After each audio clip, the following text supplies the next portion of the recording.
part of CraftArt here in sunny St. Petersburg, Florida.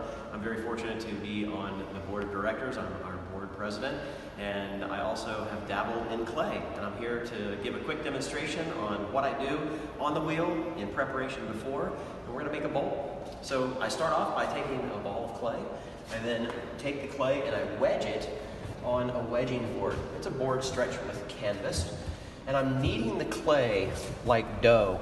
And what that does is it does a couple of things. It's almost like shaking hands with the clay, where I'm introducing myself to the clay. I'm understanding how stiff or how loose the clay is. I'm also driving any air bubbles out of the clay. I'm getting it prepared to throw on the wheel. You don't want air bubbles in the clay because as the clay dries and the air bubbles expand and the clay is fired at higher temperatures, it becomes steam and it could explode the clay. Now we're going to throw some clay.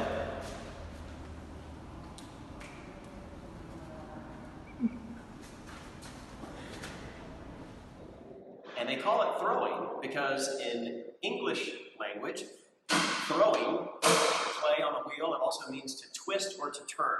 And obviously when the clay goes around on the wheel, it's twist and turn, and we spin the clay. To go over a little bit of my setup here, I have a bowl with water where I have a sponge and a chamois that I'll show you later attached to a cork bobber. I have a wire tool that cuts the clay off the wheel. I have a needle tool, variety of ribs, plastic ribs of different flexibilities, a couple wood ribs, design ribs, and appropriately a stick to create design, which I'll go over in a little bit. To start off, I put the clay in the middle of the wheel, dip my hands in water, and start the clay spinning. I have on my right foot, I'll show you here, I've got a foot pedal. It's like a gas pedal for a car. And I can just set it, I can turn it off completely, stop the wheel. This is full speed. That's as fast as the wheel will go. Just like in a car, speed kills, so I don't want to go too quickly. I want to be able to control the clay. If I make a mistake at a high rate of speed that I'm spinning, it amplifies the mistake. So I want to keep it about this speed, maybe a little more as I center the clay. I cup my hands, squeeze together, push down with my thumbs, and ease off the clay as I get it anchored to the bat. What I'm throwing on is called a bat. This here is a bat. It attaches onto the wheel head with bat pins. It allows me to throw on this piece of plastic and then move the piece of plastic off without disturbing the clay as I throw, which I'll show you at the end of the demonstration. So I'm pushing down with my thumbs. Now I'm going to cone the clay up. I'm going to compress it together, drop my thumbs down as I'm bringing it up into a conical shape, which is now even more centered. For leverage and for stability, I like to anchor my elbows to my knees or my quadriceps. A lot of times, the bigger the pieces that we get, the more volume of clay. I really have to anchor in and push and use leverage on my knees. In this case, I'm strong enough to muscle this little 1 pound piece of clay around without really having to anchor too much, but it is helpful to anchor down. And now that I have the clay centered, where it's not moving back and forth, and the difference is that's centered, that's not centered. So you can tell the difference when it's not centered, and if something's not centered, as you start to open it up and manipulate the clay, pull the walls higher, if you are not in center, it will get out of center and be even worse. So now I've just opened the clay, I've given it volume, I have a floor on the bottom in which I'm going to compress. I'm going to take my sponge and just compress gently across the bottom. We like to work in series of threes generally when we're doing things. 3 pulls, 3 compressions, 3 balancings of rims, etc. I'll do one more just as a good bit of measure. And so now I've compressed my bottom. So now I'm going to pull the walls up, and I kind of cheat. A lot of platters will start on the right side and they'll continue to work on the right side.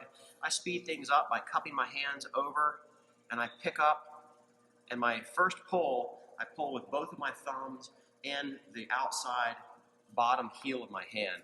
So now that I've got a wall established, and it's a pretty thick wall, we're going to thin it as we stretch it higher. And I'm going to lift up. My fingers are usually staggered, where My inside hand is obviously a little higher than my outside hand because of the floor of the clay. And so I start off by making a notch on the outside.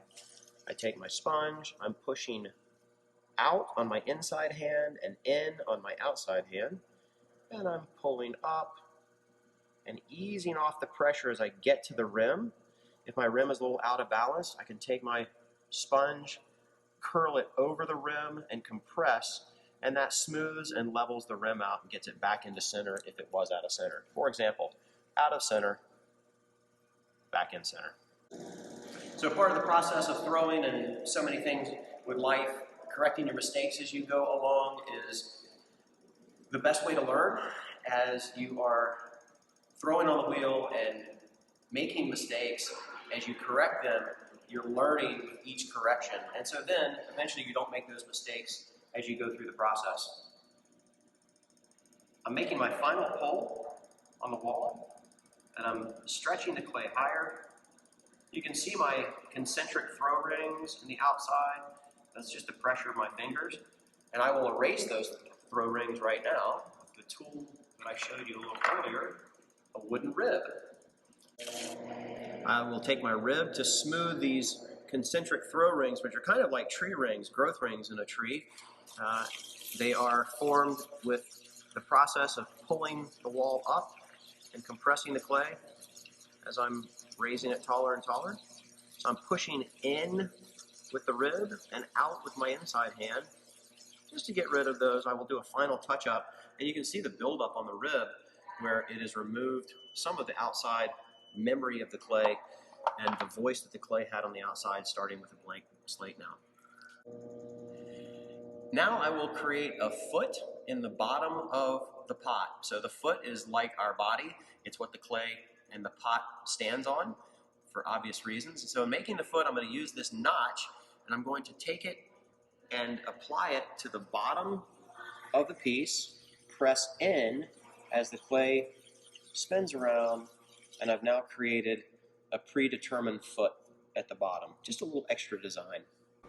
Now that I've got my foot created, it's time to open my cylinder into a bowl form.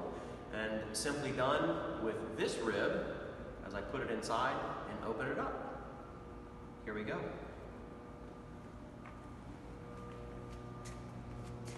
I'm now going to open the bowl by taking my rib and putting it in the bottom of the bowl and putting it on the side. And as I press the rib to the outside, I'm opening the bowl up and creating a wider rim than I am at the foot, thus the bowl shape.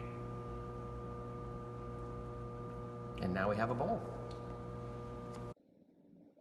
The final step of throwing on the wheel when the clay is completely wet is cutting the piece off of the bat. It's removing it using this wire tool.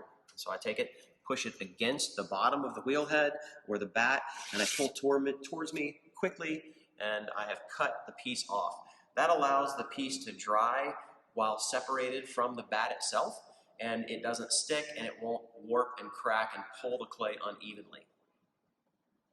Visit Florida CraftArt in downtown St. Petersburg to see a large selection of handmade pottery by Florida artists.